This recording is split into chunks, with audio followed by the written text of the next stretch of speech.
Hello everyone, this side Talat, and today I am back again with the next video, and in this video we will cover some more topics from the chapter The Police and the Courts. So let's begin. So this is chapter 5, The Police and the Courts, and in the previous video I have already explained about some topics like the police कि police किस लिए होती है. Police is for preventing crime को रोकने के लिए, crime को इन्वेस्टिगेट करने के लिए और लॉ को अपहोल्ड सपोर्ट करने के लिए. And after that I explain about the hierarchy of police officer कि किस तरह से किसी डिस्ट्रिक्ट के कई सारे सब डिविजन्स किए जाते हैं, फिर उसके बाद हर सब डिवीजन में 10 पुलिस स्टेशन या थानाज होते हैं और किस तरह से उसमें पुलिस ऑफिसर्स कौन कौन से होते हैं. And after that I explain about the guidelines for the police कि किस तरह से पुलिस के लिए कुछ गाइडलाइंस हमारे कॉन्स्टिट्यूशंस में दी हुई हैं और सुप्रीम कोर्ट ऑफ इंडिया ने भी इंडियन सिटीजन्स के राइट को, फंडामेंटल राइट्स को प्रोटेक्ट करने के लिए कुछ गाइडलाइंस दी हुई हैं. तो हर पुलिस ऑफिसर को किसी भी इंसान को अरेस्ट करने के टाइम उन गाइडलाइंस को फॉलो करना होता है. And today I am going to start from first information report. जो आप FIR सुनते हैं तो FIR का full form first information report होता है. तो फर्स्ट इन्फॉर्मेशन रिपोर्ट एक इन्फॉर्मेशन होती है जो ड्यूटी पर पुलिस ऑफिसर होता है वो उसे रिकॉर्ड करता है और इसे जो अग्रीव्ड होता है, जो इन सारी चीज़ों जो कंप्लेन करने आया हुआ होता है वो उसे जाकर FIR को लॉन्च कराता है और क्राइम की अकरेंस की डिटेलिंग देता है कि किस टाइम पर क्या हुआ, उसके बाद क्या हुआ, ये सारी डिटेल्स बताता है.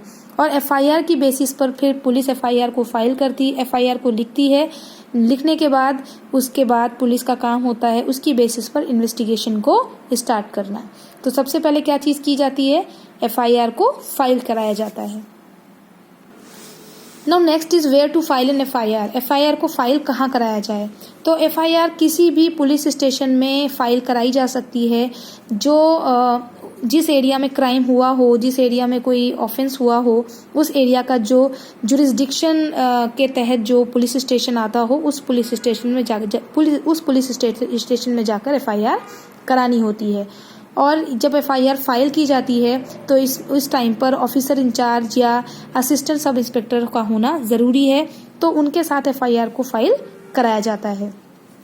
Now next is how to file an FIR. एक FIR फाइल कैसे कराई जाए. तो FIR को फाइल करने का एक प्रॉपर प्रोसीजर फॉलो किया जाता है.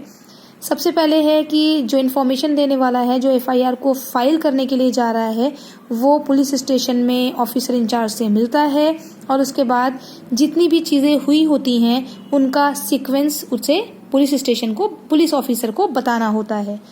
ऑफिसर उसकी बातों को, कंप्लेन करने वाले की बातों को, FIR फाइल कराने वाले की सारी चीज़ों को सुनता है, सुनकर उन्हें नोट डाउन करता है और उसके बाद उस FIR की कंप्लेन कॉपी के ऊपर उसके सिग्नेचर्स भी लेता है. उसके बाद जो इन्फॉर्मेशन दी जाती है उस इन्फॉर्मेशन को पुलिस ऑफिसर के पास एक बुक होती है, उसमें उसे एंटर करा जाता है, उसमें उसे लिखा जाता है और उस FIR की एक कॉपी इन्फॉर्मेशन देने वाले को भी दे दी जाती है. FIR जब लिखी जाती है तो उसमें कुछ डिटेल्स को नोट करना होता है. और कौन सी डिटेल्स को नोट करना होता है, लाइक डेट, अप्रॉक्सीमेट आर यानी क्राइम किस दिन हुआ और अप्रॉक्सीमेट आर यानी कुछ उसका लगभग टाइम किस टाइम पर हुआ. तो ये सारी चीज़ों को FIR में लिखा जाता है और कब उसको रिपोर्ट किया गया, कब उसे देखा गया और पुलिस को बताया गया. And the place where it occurred, कहाँ पर ये क्राइम हुआ ये लिखना होता है. कंप्लेन करने वाले का नेम और एड्रेस भी लिखना होता है.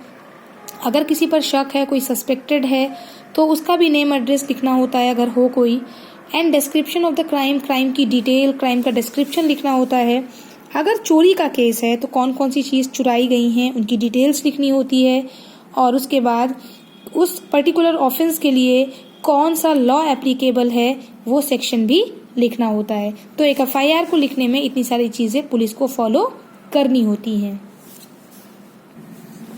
नाउ नेक्स्ट इसकी अगर कोई FIR फाइल कराने जाता है और पुलिस ऑफिसर उसकी FIR को लिखने से मना कर देता है तो अगर ऑफिसर इंचार्ज मना कर दे तो क्या करना चाहिए.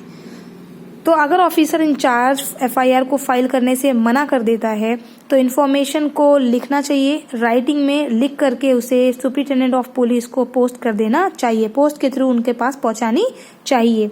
और अगर सुपरिटेंडेंट ऑफ पुलिस को लगता है कि उसमें लिखी हुई बातों से उसको ऐसा लगता है कि हाँ कोई ऑफेंस किया गया है, तो या तो वो खुद भी उसको इन्वेस्टिगेट कर सकता है उस केस को, या तो अपने किसी सबॉर्डिनेट ऑफिसर को बोल सकता है कि वो उस केस पर काम करे और उसको इन्वेस्टिगेट करे। इस तरह से किसी भी केस की इंफॉर्मेशन एसपी तक पहुंचाई जा सकती है। Now our next topic is directives of the Supreme Court on FIR। FIR के लिए सुप्रीम कोर्ट ने कौन से डायरेक्टिव्स दिए हैं, मीन्स FIR को लिखते हुए किन रूल्स को फॉलो करना होता है। तो सुप्रीम कोर्ट ने जो डायरेक्टिव्स FIR के लिए दिए हैं उसमें सबसे पहले ये है कि an FIR must be file as soon as the information about an offence is received, यानी किसी ऑफेंस की इन्फॉर्मेशन जैसे ही मिलती है फौरन ही FIR को फाइल किया जाना चाहिए। और उसके बाद जब FIR फाइल हो जाए तो इन्वेस्टिगेशन स्टार्ट करने से पहले उस केस पर काम करने वाले पुलिस ऑफिसर को चाहिए कि FIR में जितने भी फैक्ट्स मेंशन किए गए हैं उन फैक्ट्स को देखते हुए उसे एक कंक्लूजन निकालना चाहिए और कि हाँ ये ऑफेंस हुआ है, और उसके बाद उसे अपना इन्वेस्टिगेशन उस कंक्लूजन की बेसिस पर स्टार्ट करना चाहिए। FIR को किसी भी पुलिस स्टेशन में उस पुलिस स्टेशन में भी रजिस्टर कराया जा सकता है जहां पर क्राइम हुआ है, पर वो एरिया उस पुलिस स्टेशन में नहीं आता, वहां पर भी क्राइम के लिए उस ऑफेंस के लिए FIR लिखाई जा सकती है। लेकिन उसके बाद क्या करना होगा, उसके बाद उस पुलिस स्टेशन को चाहिए कि जिस एरिया में क्राइम हुआ है उस एरिया का जो पुलिस स्टेशन है उस पुलिस स्टेशन को वो जल्द से जल्द जितनी जल्दी हो सके उस FIR को वो उसे फॉरवर्ड कर दे। इसका मतलब ये हुआ कि आपने सुना होगा कि कहते हैं कि ये पुलिस का कहना है, आपने मूवीज में भी देखा सुना होगा, पुलिस कहती है कि ये एरिया हमारे थाने में नहीं आता। इसका मतलब ये है कि वो तब भी उस FIR को वो लिख सकते हैं, और 0 FIR कहते हैं इसे। तो FIR वो लिख सकते हैं चाहे वो उनके एरिया में आता है, वो वो एरिया उनके थाने में उनके पुलिस स्टेशन में आता है या नहीं आता है, वो फिर भी लिखें उसे, और लिखने के बाद वो उस FIR को उस पुलिस स्टेशन में फॉरवर्ड कर दें जिस पुलिस स्टेशन में वो एरिया आता हो जहां पर क्राइम किया गया हो। So our next topic is process of criminal justice. So two types of crimes are there, two types of cases are there. One is civil case and second is criminal case. तो जो civil cases होते हैं, घर से related कोई domestic violence है, property है, money है, तो इन सारी चीज़ों के जितने भी केसेस होते हैं उन्हें हम सिविल केस कहते हैं। अगर कोई दूसरा केस है, अगर प्रॉपर्टी के केस में कोई किसी का मर्डर कर देता है तो वो सिविल केस नहीं बल्कि क्रिमिनल केस बन जाता है। तो चलिए पढ़ते हैं आगे डिटेल में कि क्या करना चाहिए, क्या होता है एक्चुअली। तो एक कोर्ट अपने आप काम नहीं कर सकता, यानी कोर्ट अपने ही आप किसी के बारे में कोई डिसीजन नहीं ले सकता। सबसे पहले तो विक्टिम को कोर्ट में अपील करनी होगी, उसके बाद ही कोर्ट अपना काम कर सकता है। तो सिविल केस और क्रिमिनल केसेस के जो प्रोसीजर हैं काफ़ी अलग अलग हैं। फॉर एग्जाम्पल अगर फैमिली और प्रॉपर्टी का कोई झगड़ा है तो जो पार्टीज इसमें इन्वॉल्व होती हैं वो पार्टीज कोर्ट जा सकती हैं और कोर्ट इनके प्रॉब्लम्स को सेटल कर सकता है, इनके मैटर्स को सॉल्व कर सकता है।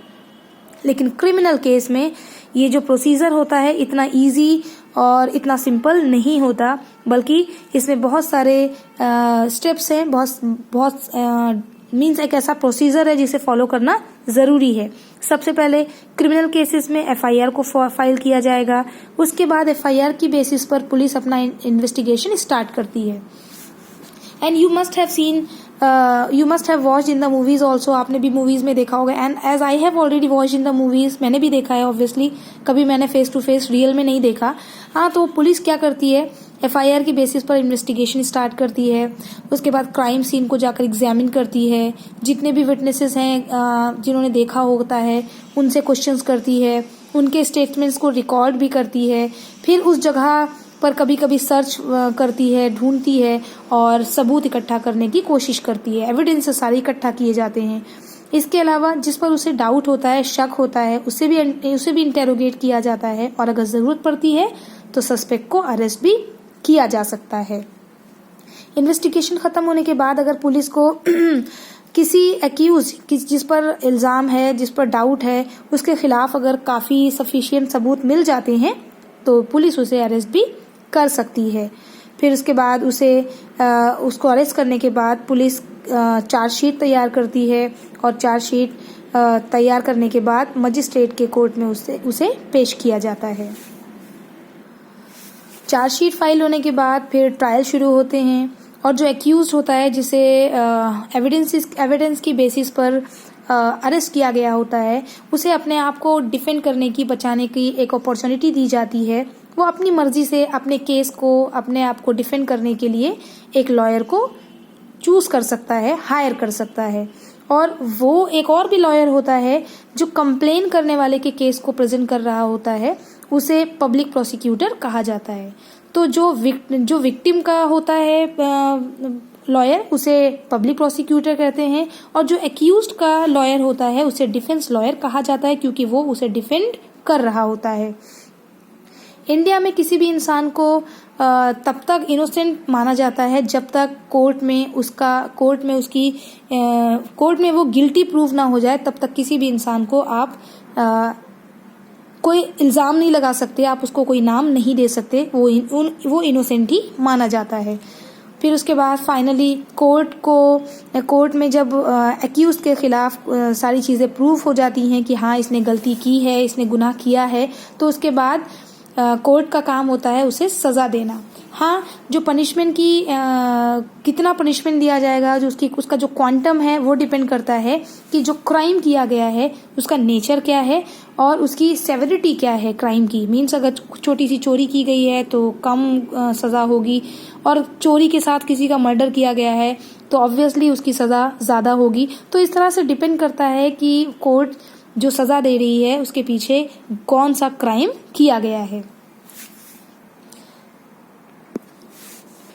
Now next is role of the defence lawyer. Defence lawyer यानी जो एक्यूज्ड का केस रिप्रेजेंट करता है। तो defence lawyer appointed by the accuse present the case on behalf of the accused, यानी डिफेंस लॉयर जो एक्यूज्ड के केस को एक्यूज के बिहाफ पर प्रेजेंट करता है उसे डिफेंस लॉयर कहते हैं। डिफेंस लॉयर जितने भी विटनेसेस होते हैं उनको क्रॉस एग्जामिन करता है। वो पूरी कोशिश करता है कि वो जिसका केस लड़ रहा है वो उसे नॉट गिल्टी प्रूफ कर सके, और जितने भी गवाह होते हैं कई बार उन्हें वो कोर्ट में बुलाने के लिए सम्मन भी भेज देता है। यानी वो पूरी कोशिश करता है कि जिसके ऊपर इल्ज़ाम लगा है वो उसे नॉट गिल्टी साबित कर सके। Thus an accused is given full opportunity। इस तरह से एक एक्यूज को पूरा मौका दिया जाता है कि वो फेयर ट्रायल्स के थ्रू अपने आप को बचा सके। The judge passes an impartial judgment only after hearing both sides of the case। Case में दोनों तरफ की बातें सुनने के बाद, दोनों तरफ के वकीलों की बात सुनने के बाद, लॉयर्स की बात सुनने के बाद जज का काम होता है एक इम्पार्शियल जजमेंट देना, यानी जिसके फेवर में सारी चीज़ें होती हैं वो उसी के फेवर जिसके अगेंस्ट सारे सबूत होते हैं सिर्फ उसी को सज़ा सुना सकता है court. And next and last topic is role of the public prosecutor. Complain करने वाले के केस को जो एडवोकेट सुनता है उसे पब्लिक प्रोसिक्यूटर कहा जाता है। तो पब्लिक प्रोसिक्यूटर का काम है कंप्लेनेंट्स के केस को प्रेजेंट करना and is appointed by the state, और इसको अपॉइंट करने का काम स्टेट का है।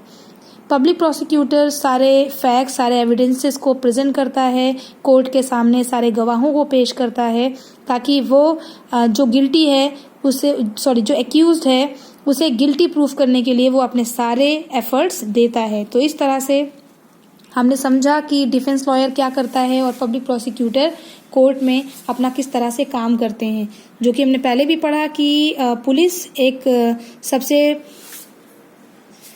पहली लॉ एनफोर्समेंट एजेंसी है। उसके बाद बहुत सारी गवर्नमेंट की एजेंसीज हैं जिसमें आगे लॉयर्स भी इन्वॉल्व हैं। So this is the chapter, here we have finished now, खत्म हमने कर लिया। In next video we will meet with next topic, next chapter, new chapter. Till then take care, bye bye, and do keep watching my videos. Thank you, bye bye.